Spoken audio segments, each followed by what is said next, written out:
Assalomu alaykum, kanalimizda obunachilar. Bugün bize Urganch G'ayu bozordamiz. Sizlar xo'roz, tovuq narxi bo'ladi. Haftaning bozor kuni 2-noyabr xudo xolasa. Asa videomizni boshlaymiz. Ko'rib boraveramiz.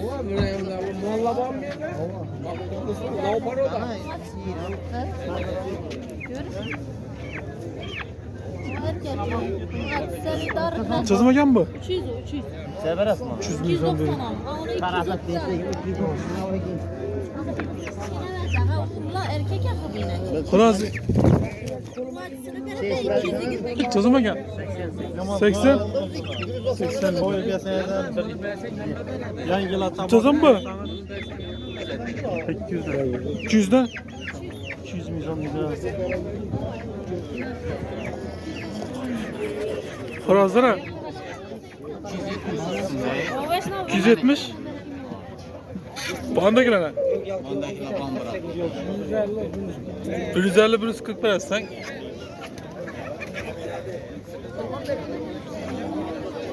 Xorozga kim degan bandrasdan mı? 180. Ne? 80 milyon olan. Kaçankı bu? Kaçankı? Kaçankı dedi. Kaçankı bu? Kaçankı? Kaçan çıkan? Kaçan çıkan dedi. Kaçankı bıltırgılar. Ha, bıltırıyor.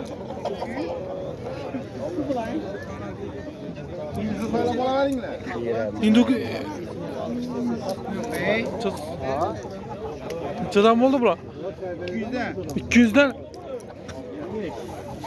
200 milyon dedi. Berekele ne?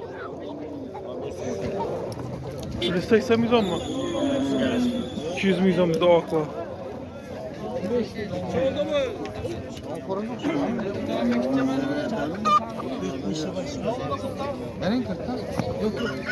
Çözüme mı?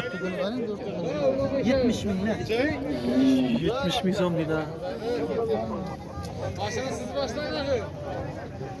Yok. Lan bu makine.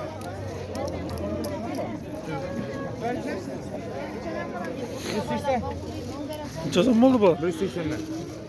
180 milyon ha? Benimkiler mi? Bana gelen. Kimden gelen bu lan? İlgisi aramda mı? Bunların 180'den okuyor. Babam 180'den idi.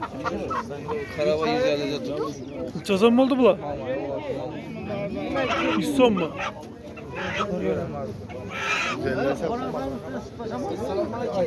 Çözüme gelen bu?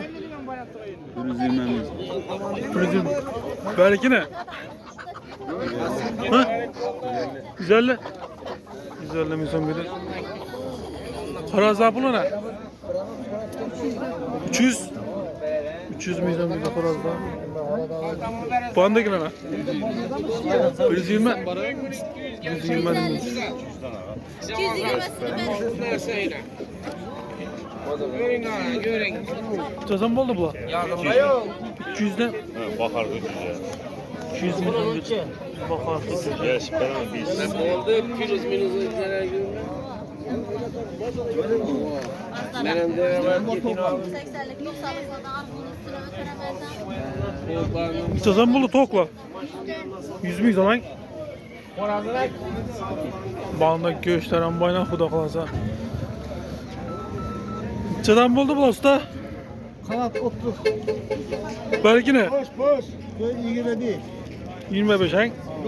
Bandaki ne? O 28. Ne çadan tok? O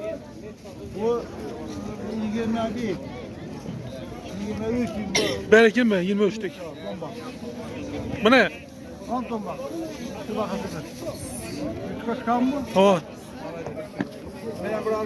Çekilenin nereden çıkardı birisi? Birisi? Şurası 2 çıktı. 3 kilo kaba. 3 kilo kabağın. Al bakalım. Yaxşı bas, odasın versin. Selamünaleyküm.